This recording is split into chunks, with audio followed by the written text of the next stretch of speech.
سفر به دره‌ای که قوم کلش آن را خانه خود می‌داند کار مردم سست اراده نیست. اگر شما در فصل بهار به این دره سفر کنید 10 ساعت از راه‌های یخبسته پرخطر خواهید گذشت. سفر در زمستان غیر امکان است. در طول هزار ساله‌ها کوه‌های سر به فلک کلش‌ها را از فرهنگ اسلامی پاکستان دور نگاه داشته‌اند. قوم کلش جشن سالانه بهار را تجلیل می‌کنند. آنها سجده به نیروی طبیعت می‌آورند، اعتقاد به آب و خاک و آفتاب دارند و شرابسازهای چیره‌دست هستند. رقص و ترانه‌های آنها به اجدادان گذشته‌شان بخشیده می‌شوند. آنها رقص می‌کنند، ترانه می‌سرایند و این همه را به اجدادهای گذشته خود می‌بخشند. یا دا سندره د سیمون وایو دا زمونږ لیټریچر دی د پرزرویشن لپاره ترانه‌هایی که ما می‌سرایم ادبیات ماست. حکومت برای حفظ میراث فرهنگی ما از تلاش‌های ویژه کار بگیرد. اجدادهای ما حاکمان این سرزمین بودند از کنار افغانستان تا گیلگیت پاکستان.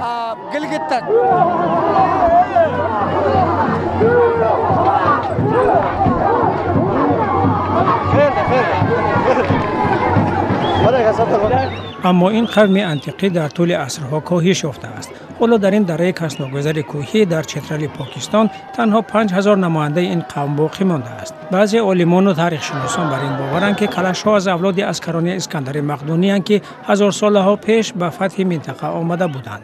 بعضی دیگر فرهنگ کلش‌ها را قدیمی‌تر از زمان اسکندر می‌دانند.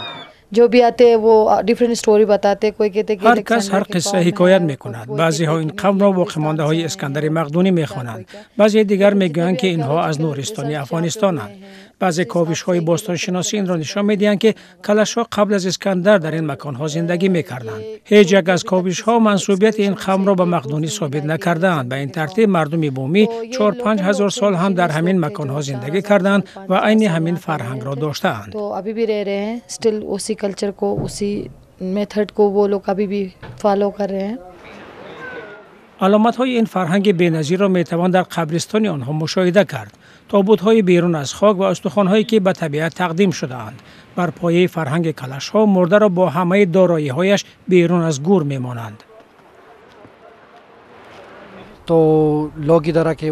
دوست‌ها به اینجا می آمدند و جهاز با ارزش مرده ها را می دزدیدند. از سال 1970 به این طرف مردم مرده های خود را می گورانند. کلش ها از دیگرگونی ایمن نیستند. بسیاری از آنها دین اسلام را پذیرفتند. برخی را هم به بی‌ضاعتی از کوه ها به وادی ها تیله داده است. مناقشه پاکستان با طالبان مشکلات اقتصادی را گسترده تر کرد. خارجی ها اینجا بسیار می آمدند. صنعت بزرگ سیاحی بنیاد یافته بود. از بس که در این موضع ها مهمان سرای نبود، سیاحان در کنار رودخانه خیمه می زدند. اما حالا بنابر تروریسم همه چی خراب شد. مردم دیگر به اینجا نمی آیند.